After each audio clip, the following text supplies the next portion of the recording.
কিভাবে সঠিক নিয়মে বাইন্যান্স অ্যাকাউন্ট খুলতে হয় সেই প্রসেসটি স্টেপ বাই স্টেপ আজকের এই ভিডিওতে আমি আপনাদেরকে দেখিয়ে দেব। প্রসেসটি জানতে ভিডিওটি শেষ পর্যন্ত মনোযোগ সহকারে দেখুন। Okay viewers, alright, Binance account খোলার জন্য আপনারা আপনাদের মোবাইল ফোন থেকে প্লে স্টোর অ্যাপ্লিকেশনটি ওপেন করে প্লে স্টোরে চলে যাবেন এবং সার্চ অপশনে ক্লিক করার পরে বাইন্যান্স টাইপ করে সার্চ করবেন এবং এখানে দেখতে পাচ্ছেন Binance buy bitcoin and crypto নামে একটি অ্যাপ্লিকেশন রয়েছে। আপনারা এই অ্যাপ্লিকেশনটি মোবাইল ফোনের প্লে স্টোর থেকে ইনস্টল বা ডাউনলোড করে নেবেন। অ্যাপ্লিকেশনটি ইনস্টল হয়ে গেলে আপনারা অ্যাপ্লিকেশনটি ওপেন করবেন এবং এখানে দেখতে পাচ্ছেন I am new two crypto নামে একটি অপশন রয়েছে। আপনারা যেহেতু নতুন বাইন্যান্স অ্যাকাউন্ট খুলতে যাচ্ছেন সেহেতু I am new two crypto এই অপশনে ক্লিক করে দিবেন। তাহলে আপনাদের সামনে এই ধরনের একটি ইন্টারফেস শো করবে, ওয়েলকাম টু বাইন্যান্স। এবং এখানে দেখতে পাচ্ছেন ইমেইল অর ফোন নামে একটি অপশন রয়েছে, আপনারা এখানে ক্লিক করে দিবেন। এখানে ক্লিক করার পরে আপনারা আপনাদের ইমেল অ্যাড্রেস অথবা কান্ট্রি কোড ছাড়া ফোন নাম্বার টাইপ করে দিবেন। আপনারা আপনাদের যেই ইমেল অ্যাকাউন্টের মাধ্যমে বা যেই ফোন নাম্বারের মাধ্যমে বাইন্যান্স অ্যাকাউন্ট খুলতে যাচ্ছেন সেই ফোন নাম্বার বা সেই ইমেল অ্যাড্রেস টাইপ করে দিবেন। দেন এখানে দেখতে পাচ্ছেন রেজিস্টার অপশনে ক্লিক করে দিবেন এবং অবশ্যই এখানে যদি এই অপশনটি সিলেক্ট করা না থাকে তাহলে এই অপশনটি সিলেক্ট করে নেবেন। বাই ক্রিয়েটিং অ্যান অ্যাকাউন্ট নামে একটি অপশন দেখতে পাচ্ছেন, এই অপশনটি অবশ্যই সিলেক্ট করার পরে রেজিস্টার অপশনে ক্লিক করে দিবেন এবং অবশ্যই ক্যাপচারটি কমপ্লিট করে ভেরিফাই করে নেবেন। তাহলে আপনাদের ইমেল অ্যাড্রেসে বা ফোন নাম্বারে মেইলের মাধ্যমে বা এসএমএস এর মাধ্যমে ভেরিফিকেশন কোড পেয়ে যাবেন। আপনারা জাস্ট 6 ডিজিটের ভেরিফিকেশন কোড এখানে সাবমিট করে দিবেন এবং তারপরে কন্টিনিউ অপশনে ক্লিক করে দিবেন এবং তারপরে এখানে দেখতে পাচ্ছেন পাসওয়ার্ড ক্রিয়েট করার কথা বলছে বা পাসওয়ার্ড সেট করার কথা বলছে। আপনারা অবশ্যই এই ডিজিটের বা তার উপরে স্ট্রং পাসওয়ার্ড সেট করবেন বা স্ট্রং পাসওয়ার্ড টাইপ করবেন। যেমন আপনারা কিছু ক্যাপিটাল লেটার, কিছু স্মল লেটার, কিছু নাম্বার এবং কিছু স্পেশাল ক্যারেক্টার ব্যবহার করতে পারেন। যেমনটা আপনারা মোবাইল স্ক্রিনে দেখতে পাচ্ছেন, জাস্ট স্ট্রং পাসওয়ার্ড টাইপ করার পরে কন্টিনিউ অপশনে ক্লিক করে দিবেন এবং তারপরে এখানে দেখতে পাচ্ছেন ডু ইউ হ্যাভ অ্যান ইনভাইটর নামে একটি অপশন শো করছে। আপনারা চাইলে এখান থেকে ইয়েস অপশনে ক্লিক করার পরে আমার রেফারেল কোড 9813904557 টাইপ করার পরে নেক্সট অপশনে ক্লিক করে দিতে পারেন অথবা আপনারা চাইলে এই অপশনটি স্কিপ করে দিতে পারেন। তাহলে আপনাদের সামনে এই ধরনের একটি ইন্টারফেস শো করবে এবং বাইন্যান্স অ্যাকাউন্ট ওপেন হয়ে যাবে বা বাইন্যান্স অ্যাকাউন্ট ক্রিয়েট হয়ে যাবে। তবে আপনারা বাইন্যান্সের সকল ফিচার ব্যবহার করতে পারবেন না। বাইন্যান্সের সকল ফিচার ব্যবহার করতে হলে বাইন্যান্স অ্যাকাউন্ট ভেরিফাই করতে হবে। আপনাদের ডকুমেন্টের মাধ্যমে বাইন্যান্স অ্যাকাউন্ট ভেরিফাই করতে হবে।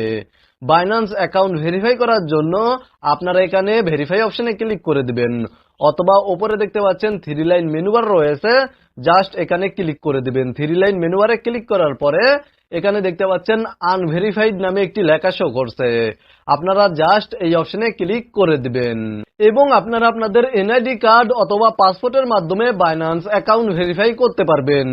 এনআইডি কার্ডের মাধ্যমে বাইন্যান্স অ্যাকাউন্ট ভেরিফাই করার জন্য এনআইডি কার্ড এই অপশনটি সিলেক্ট করবেন আর যারা পাসপোর্টের মাধ্যমে বাইন্যান্স অ্যাকাউন্ট ভেরিফাই করতে চাচ্ছেন তারা পাসপোর্ট অপশনটি সিলেক্ট করবেন। দেন নিচে কন্টিনিউ অপশনে ক্লিক করে দিবেন। কন্টিনিউ অপশনে ক্লিক করার পরে এখানে দেখতে পাচ্ছেন দুইটি অপশন রয়েছে, টেক পিকচার্স এবং আপলোড ফটোস। আপনারা যদি সরাসরি ক্যামেরার মাধ্যমে এনআইডি কার্ডের ফটো তুলতে চান, ক্লিক করতে চান বা পাসপোর্টের ফটো ক্লিক করতে চান তাহলে টেক পিকচার এই অপশনটি সিলেক্ট করবেন। আর যদি আপনাদের মোবাইল ফোনের গ্যালারিতে যদি অলরেডি পিকচার তোলা থাকে বা পিকচার ক্লিক করা থাকে তাহলে আপলোড ফটোস এই অপশনটি সিলেক্ট করে দিবেন। দেন কন্টিনিউ অপশনে ক্লিক করে দিবেন। কন্টিনিউ অপশনে ক্লিক করার পরে আপনারা আপনাদের মোবাইল ফোনে থাকা পিকচারগুলো সিলেক্ট করে দিবেন।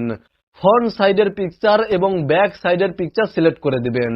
আর যারা ক্যামেরার মাধ্যমে ছবি তুলতে চাচ্ছেন বা পিকচার ক্লিক করতে চাচ্ছেন তারা এখান থেকে অবশ্যই পারমিশন অ্যালাউ করে দিবেন, ক্যামেরা পারমিশন অ্যালাউ করে দিবেন। দেন এনআইডি কার্ডের ফ্রন্ট সাইডের বা সামনের দিকে আপনারা স্ক্যান করবেন, জাস্ট মোবাইল ক্যামেরাটি দিয়ে আপনারা স্ক্যান করে নেবেন, তাহলে অটোমেটিক পিকচার ক্লিক হয়ে যাবে এবং তারপরে যখন আপনাদের থেকে পেছন সাইডের পিকচার চাইবে, ব্যাক সাইডের পিকচার চাইবে, তখন আপনারা ব্যাক সাইডের পিকচার স্ক্যান বা ক্লিক করে নেবেন। জাস্ট আপনারা ফটোর উপরে ধরলে অটোমেটিক পিকচার ক্লিক হয়ে যাবে। পিকচার ক্লিক করার পরে আপনাদের সামনে সেম এই ধরনের একটি ইন্টারফেস শো করবে। ইমেজ কোয়ালিটি চেক করার জন্য 10 সেকেন্ড পর্যন্ত সময় নিতে পারে। জাস্ট এখানে কিছুক্ষণ অপেক্ষা করার পরে এখানে দেখতে পাচ্ছেন লাইভনেস চেক নামে একটি অপশন শো করছে, অর্থাৎ আপনাদের ফেস স্ক্যান করতে হবে। আপনারা জাস্ট এখান থেকে কন্টিনিউ অপশনে ক্লিক করে দিবেন এবং আপনাদের ফেস স্ক্যান করে নেবেন। ফেস স্ক্যান করার পরে, ফেস ভেরিফাই করার পরে আপনাদের সামনে এই ধরনের একটি ইন্টারফেস শো করবে। এখানে অবশ্যই আপনারা আপনাদের এনআইডি কার্ড অনুযায়ী ফুল নেম টাইপ করে দিবেন এবং আপনাদের ডেট অফ বার্থ এবং অ্যাড্রেস ঠিক রয়েছে কিনা চেক করে নেবেন। জাস্ট এখান থেকে ইনফরমেশন গুলো চেক করার পরে নিচে দেখতে পাচ্ছেন কন্টিনিউ অপশনে ক্লিক করে দিবেন এবং তারপরে আপনারা স্টুডেন্ট হয়ে থাকলে স্টুডেন্ট সিলেক্ট করে দিবেন, আর যদি বেকার হয়ে থাকেন তাহলে আনএমপ্লয়েড সিলেক্ট করে দিবেন, আর যদি আপনারা কোনো জব করে থাকেন তাহলে এমপ্লয়েড সিলেক্ট করে দিবেন, বা এখানে আপনারা আপনাদের কাজ অনুযায়ী যে কোনো একটি অপশন সিলেক্ট করে দিবেন। যে কোনো একটি অপশন সিলেক্ট করার পরে আপনারা জাস্ট কন্টিনিউ অপশনে ক্লিক করে দিবেন এবং এখান থেকে আপনারা সিলেক্ট ইন্ডাস্ট্রি অপশনে ক্লিক করে দিবেন এবং আপনারা এখান থেকে ইন্ডাস্ট্রি সিলেক্ট করে দিবেন। এখানে দেখতে পাচ্ছেন এডুকেশন রয়েছে, তারপরে ফাইন্যান্সিয়াল সার্ভিস রয়েছে, আর্টস অ্যান্ড মিডিয়া রয়েছে। তো মূলত এখান থেকে আপনারা যেই কাজ করেন বা যেই কাজ জানেন তা এখান থেকে সিলেক্ট করে দিবেন। দেন এখানে দেখতে পাচ্ছেন কন্টিনিউ অপশনে ক্লিক করে দিবেন। তাহলে আপনাদের সামনে এই ধরনের একটি ইন্টারফেস শো করবে এবং এখানে দেখতে পাচ্ছেন রিভিউ করতে 15 মিনিট পর্যন্ত সময় লাগতে পারে। আপনারা জাস্ট কিছুক্ষণ অপেক্ষা করবেন, তাহলে নোটিফিকেশনের মাধ্যমে আপনাদেরকে জানিয়ে দেওয়া হবে। ভেরিফিকেশন শেষ হলে আপনাদেরকে নোটিফিকেশনের মাধ্যমে জানিয়ে দেওয়া হবে এবং যদি ভেরিফিকেশন কমপ্লিট হয় তাহলে আপনারা এই ধরনের একটি নোটিফিকেশন পেয়ে যাবেন। অথবা আপনারা আপনাদের বাইন্যান্স অ্যাকাউন্টে যাওয়ার পরে উপরে 3 লাইন মেনু বারে ক্লিক করে দিলে দেখতে পাবেন যখন বাইন্যান্স অ্যাকাউন্ট রিভিউতে ছিল তখন এখানে পেন্ডিং লেখা শো করছিল, কিন্তু যখন রিভিউ শেষ হয়ে যাবে এবং ভেরিফিকেশন কমপ্লিট হয়ে যাবে তখন এখানে ভেরিফাইড লেখা শো করবে। মূলত আপনারা ভিডিওতে দেখানো এই নিয়মে বাইন্যান্স অ্যাকাউন্ট খুলতে পারবেন এবং ভেরিফাই করতে পারবেন। ভিডিওটি দেখে উপকৃত হয়ে থাকলে অবশ্যই কমেন্টে জানাবেন।